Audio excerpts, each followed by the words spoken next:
Les saludamos desde Canal UCR, este medio televisivo que se paga con los impuestos que tributan los habitantes de este país, y en esta ocasión hablaremos de seguridad jurídica con dos abogados muy destacados, don Carlos Arguedas y don Rubén Hernández, quienes ofrecerán sus ideas y puntos de vista una vez que el canal nos invite a hacerlo. Regresamos. Continuamos, amigas y amigos, y gracias por permanecer en Canal UCR. Les había propuesto, y lo mismo hice con mis invitados, de que conversáramos sobre el tema de seguridad jurídica, y yo voy a hacer dos declaraciones que ellos refutarán o ampliarán o le darán distintos enfoques, que es que el Estado de Derecho es una roca en la que se asienta, llamemos la república, la manera de hacer cosas en este país, y además que en algún sentido tiene características de santo y seña de Costa Rica, y ahí lo estoy diciendo un poco en comparación con otros países, sin referirme a ninguno en específico. ¿Qué piensa usted, don Carlos? Bueno, obviamente la noción de seguridad jurídica es fundamental en el Estado de Derecho. Implica algo así como la posibilidad de que la gente pueda ponderar en todos los órdenes de la actividad las consecuencias de sus actos o la regla a que se someten sus actividades. Y naturalmente, en la medida en que eso ocurre y se despersonaliza, por así decir, el comportamiento del sistema en general, de manera que no prevalece una voluntad arbitraria que sea hoy una y mañana otra, sino siempre la voluntad establecida en el derecho, en la ley, contribuye a dar una estabilidad que favorece muchas de las actividades humanas, precisamente porque es ponderable la reacción jurídica ante cualquier clase de actividad. Señala cauces de acción, por ejemplo, en el orden económico, que hasta cierto punto aseguran y pueden profetizar con acierto qué es lo que va a pasar en cualquier circunstancia. ¿Qué cabe esperar del comportamiento, por ejemplo, de la administración pública, etcétera, etcétera? Y aún de la justicia, naturalmente. De manera que en ese sentido la noción es una noción fundamental que siempre en alguna medida es una noción precaria, porque bien puede ocurrir que haya áreas donde la seguridad jurídica no tiene la misma apariencia categórica que en otras áreas. Yo tengo la sensación, no sé qué opina Rubén, de que, por ejemplo, con la introducción de la jurisdicción constitucional en los términos de la Sala Constitucional y el fenómeno tan destacado que ha tenido el comportamiento de los principios y entonces de la ponderación en la solución de conflictos, pues la seguridad en alguna medida se resiente un poco. Cuando la ley aplica de una manera, no digamos que mecánica, pero mediante un instrumento de subsunción previsible, pues la seguridad aumenta. Cuando el juez, por ejemplo, o el administrador incluso, maneja principios que dan la posibilidad de opciones mucho más amplias, pues la seguridad decrece un poco.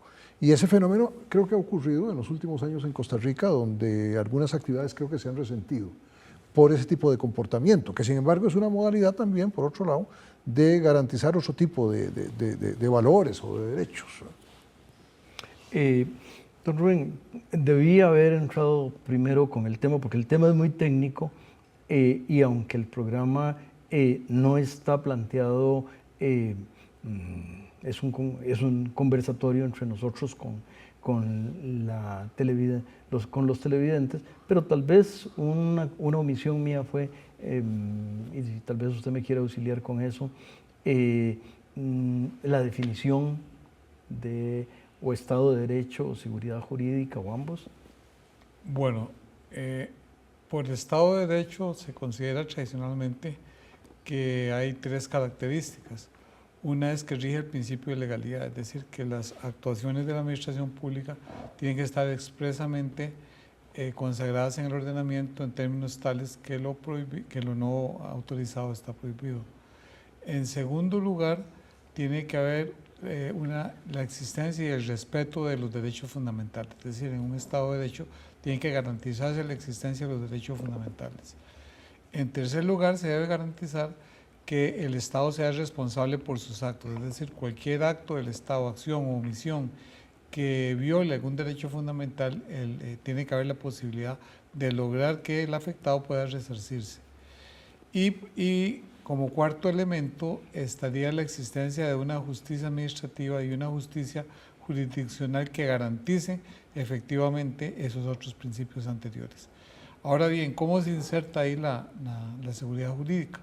Es evidente que si en un ordenamiento todos estos elementos tienen una vivencia cotidiana, va a haber efectivamente una seguridad jurídica, es decir, de antemano el ciudadano va a saber cuáles son las consecuencias que van a tener sus actos.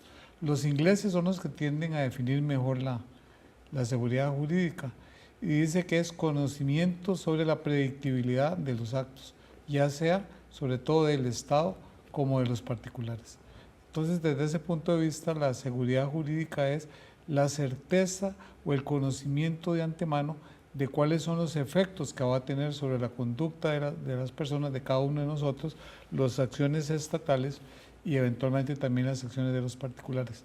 Ahí yo quería hacer una contribución en otro sentido que tal vez es el ángulo que no vemos y a usted que es economista le va a interesar. Hay un estudio del Banco Mundial del año 2005 en que tomó 3 países desarrollados de Europa, 3 subdesarrollados de Europa, que eran obviamente de la Europa del Este. Tomó los únicos 3 países desarrollados de América Latina, Canadá y Estados Unidos,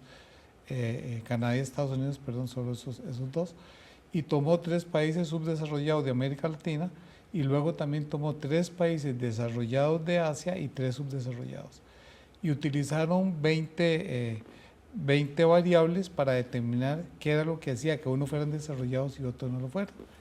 Resulta que algunas de las variables se daban en unos desarrollados, pero otras no se daban, y viceversa, en los desarrollados se daban unas y otras no se daban. La única variable que fue común en los países desarrollados fue la seguridad jurídica, y la única variable que se dio en los países subdesarrollados era la no existencia de seguridad jurídica. Y entonces de ahí derivaron que gran parte del desarrollo económico depende de la seguridad jurídica porque es lo que permite la inversión a largo plazo. Es decir, ningún país se ha desarrollado si no es con la inversión a largo plazo. Y la seguridad jurídica hace o garantiza que haya inversión a largo plazo. En cambio, en los países subdesarrollados se da la inversión golondrina. ¿Por qué? Porque al haber una incertidumbre sobre cuáles son las reglas del juego, entonces el capital viene y está, y en el momento en que empieza a haber un problema, migra. Entonces, déjeme darle una nota de pie de página a eso del capital golondrina.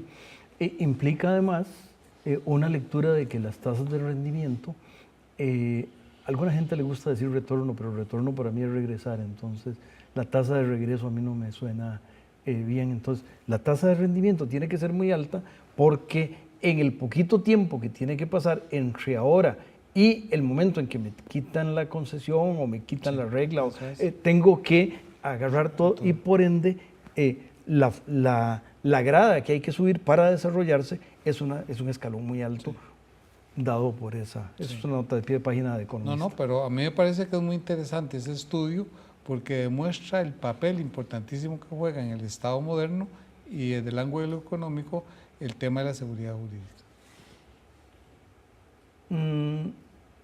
Se ha hablado y el Estado de la Nación más reciente lo plantea ahí. Y estoy seguro que ellos lo han conversado en distintas ocasiones. Se plantea un poco que, digamos, hubo una transición del Estado bipartidista, ese es un término que les gusta, a el mundo multipartidista, y ahí descubrieron que la presidencia en la Constitución del 49 y podría haber venido ya en la Constitución del siglo anterior, que fue la base de la anterior, que el presidente no era tan poderoso y que en el bipartidismo no se notaba tanto, pero que cuando el emperador salió sin ropa, el niño descubrió que andaba sin ropa. ¿Qué tanto sienten ustedes que eso pueda ser una lectura? Eso es cierto, porque el Estado o el Poder Ejecutivo, la fortaleza, se ha ido desmontando paulatinamente a partir no solo de la Constitución del 49. Recordemos que en la Constitución del 71 el presidente sí tenía un gran poder, al punto que Rodrigo Facio decía que era un Luis XIV republicano, era la forma de definirlo. En la Constitución del 49 se le introducen algunas instituciones propias del régimen parlamentario que atenúan el poder del presidente. Pero posteriormente ha venido una gran cantidad de legislación a ir reduciendo esas áreas de discrecionalidad que tenía el presidente. Está la Ley General de Administración Pública, que es una ley muy importante, la Ley de Planificación, la Ley de la Autoridad Presupuestaria, la Ley de Control Interno, la misma creación de la Sala Constitucional, la Defensoría de los Habitantes. En conjunto, todas estas leyes han venido a limitar los poderes discrecionales que tenía el presidente anteriormente. Además, no es lo mismo ejercer la presidencia en los años 50, por ejemplo, en el primer gobierno de don Pepe, que ejercerla en el 2021. ¿Por qué? Porque el margen de acción es muchísimo más limitado en estos momentos. Yo coincido con esa perspectiva, nada más que me parece que hay una perspectiva posible o una alternativa de reflexión sobre ese problema, que ahora mismo que estoy yo ejerciendo un cargo público, me parece significativa. Tal vez si me permite la incidencia, porque estoy seguro que algunos lo saben y otros no, y me parece que es útil para las amigas y amigos. Don Carlos fue magistrado de la Sala Cuarta y ahora es diputado de la Asamblea Legislativa, de manera que lo de funcionario público no es profesor Sucho de cuarta de una universidad de tercer mundo como yo, sino que ha estado muy cerca de esos resortes. Sí, mi impresión ahora es que hay vamos a ver, que se puede distinguir entre lo que serían las atribuciones de poder que se le hacen al presidente y el esquema y el entramado de esas atribuciones y el ejercicio de un liderazgo político y una conducción política capaz de permear el comportamiento de los órganos del Estado de manera que le dé una ruta. Esa ruta, don Carlos, la vamos a conversar una vez que el canal nos invite a hacerlo. Regresamos.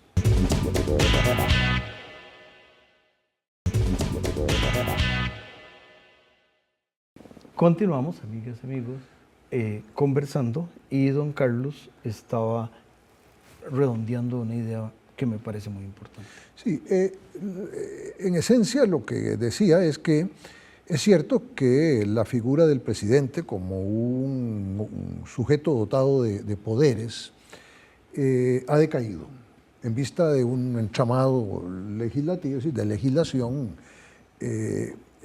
y además un crecimiento del aparato estatal en general que distribuye mucho entre muy diferentes sectores el poder.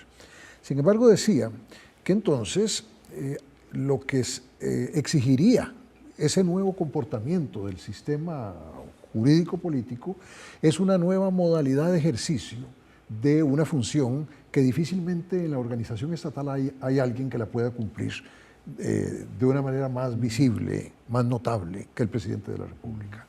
Y es una función de liderazgo político capaz de lograr que los órganos en general dotados de poder público que concurren a ir dándole una dirección a la sociedad se concerten en su actividad y se vaya generando una especie como de voluntad coincidente dentro de las discrepancias habituales mediante muchos mecanismos informales.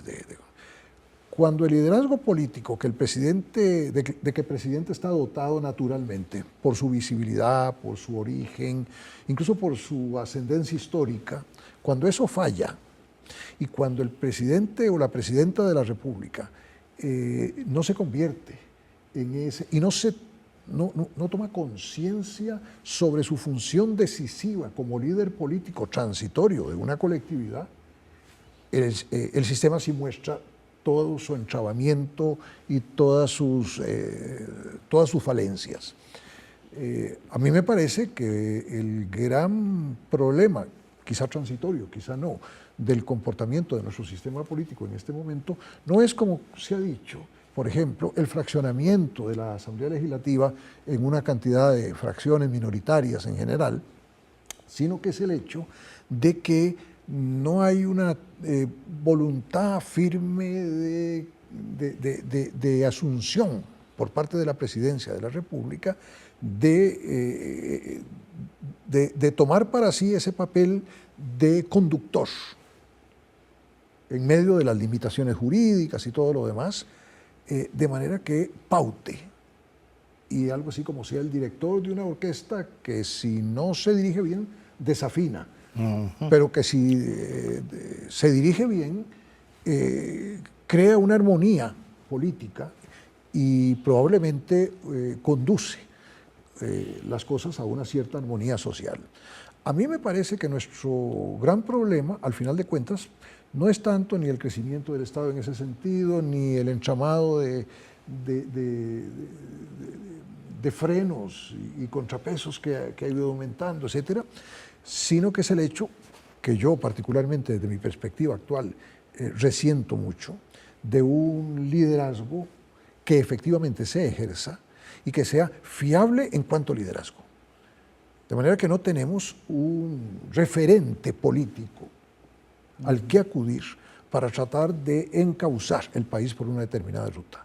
Es un poco lo que en este momento, por ejemplo, siento yo que ocurre en la Asamblea Legislativa, que es el hecho de que hay una diversidad de grupos políticos que entre ellos están tratando de encontrar una agenda legislativa y entre ellos están tratando de encontrar puntos de contacto, de convergencia y de coincidencia, naturalmente en medio de las diferencias que existen de todo carácter, sin que haya una, digamos así, una presencia externa al medio legislativo de un conductor del que el país en este momento me parece que carece. Y eso naturalmente lo que expone es el problema de un sistema, si usted quiere, excesivamente regulado.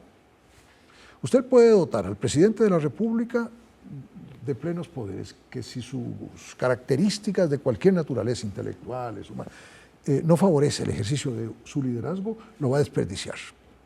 Y usted puede someter a la presidencia de la República a un entramado muy limitante, si uno lo ve sobre todo en términos históricos, de facultades, que sí hay allí alguien capaz de crear un liderazgo, de ejercer un liderazgo y de pautar una ruta.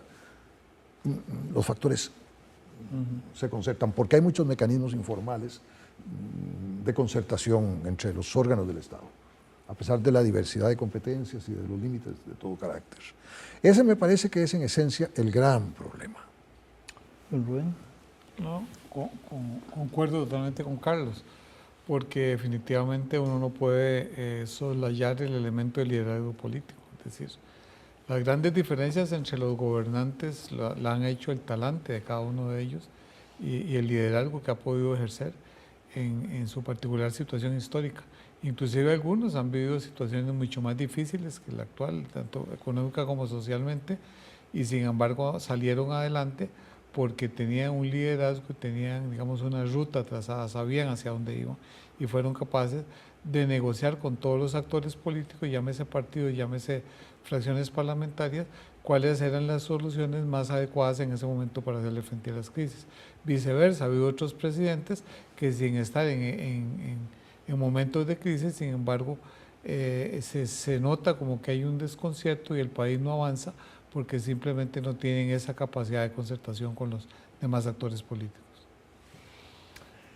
Una pregunta, en parte, regresando al estudio del Banco Mundial, parcialmente. ¿Cómo piensa usted que nos percibirían desde afuera? No tiene que ser un marciano que venga al planeta, puede ser gente de otros. Con respecto al país en el cual usted estudió Derecho Constitucional y el país de ahora en el que usted dicta cátedra en Derecho Constitucional, ¿siente que es lo mismo o hay cambios y si los hay, de qué manera? Bueno, Italia es un país muy particular. Italia, a pesar de ese caos aparente que hay, en el fondo el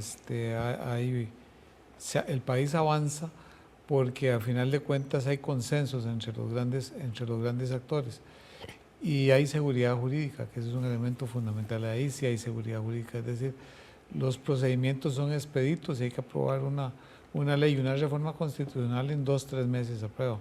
Entonces hay seguridad jurídica. En el caso de Costa Rica hemos ido perdiendo seguridad jurídica. ¿Por qué? Porque, bueno, hemos creado una serie de procedimientos innecesarios, de trabas a todo nivel, que hace que en vez de facilitar la inversión la obstaculizan y entonces somos percibidos por los inversionistas extranjeros como un país complicado, como un país en que se exigen demasiados requisitos innecesarios y que por lo tanto los tiempos para realizar una inversión a veces son demasiado lejanos o hay demasiados entrabamientos para ello.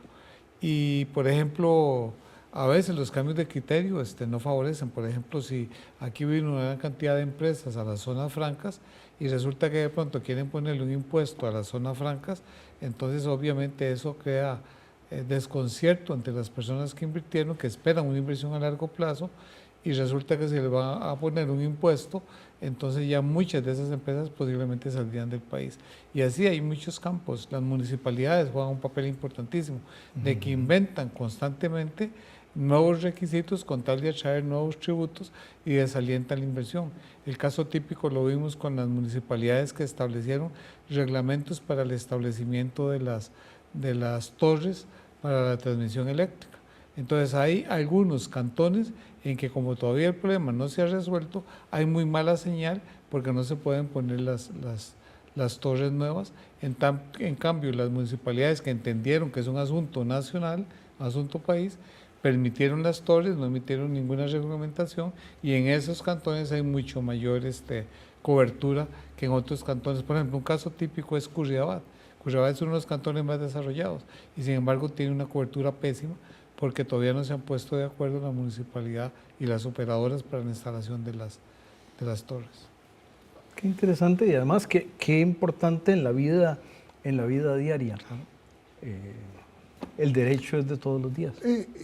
A raíz de su pregunta, yo simplificaría, coincido con Rubén, pero simplificaría un poco diciendo, este es un país en este momento, nosotros somos un país confundido que crea una apariencia confusa. Entonces, ese es nuestro problema. No hay una claridad acerca de cuál es la modalidad de desarrollo, etcétera. Vivimos un poco de las rentas del pasado y no estamos coincidiendo en lo fundamental acerca del eje de desarrollo que queremos. Es ahí donde me parece a mí que entra también el problema de la seguridad jurídica, si supiéramos con relativa claridad y si los actores políticos pudieran converger y coincidir en lo esencial. Pero aquí hay temas esenciales en relación con los cuales es muy difícil ponerse de acuerdo. Yo he encontrado en la Asamblea Legislativa un poco ese gran problema. El gran problema es eso que se llama, por ejemplo, la generación de una agenda legislativa de desarrollo. ¿Cuál es? ¿Y cómo la hacemos? Es muy difícil para grupos políticos que tienen, naturalmente, intereses políticos totalmente divergentes y que además tienen visiones ideológicas o como quiera llamárselas, distintas, ponerse fácilmente de acuerdo. De manera que los acuerdos aquí es muy difícil realizarlos y son muy precarios. La Asamblea Legislativa es un órgano que funciona por impulso de otro órgano, que es básicamente el Poder Ejecutivo. Lo que no ha perdido el Ejecutivo es la posibilidad de ser conductor, porque el derecho no se le ha quitado. El gran inconveniente es que no siempre está en posibilidad de ejercer esa función de conductor. De manera que perdemos mucho tiempo, muchos esfuerzos y creamos una apariencia de desconcierto generalizado que afecta a la seguridad jurídica, claro. Pues he aprendido mucho conversando con ustedes, como me ocurre siempre. Espero que lo mismo le haya ocurrido a las amigas y amigos y espero que en los mismos tiempos y circunstancias que lo han hecho esta semana, lo vuelvan a hacer la semana entrante. Quédense con Canal UCR, que hace televisión para ustedes.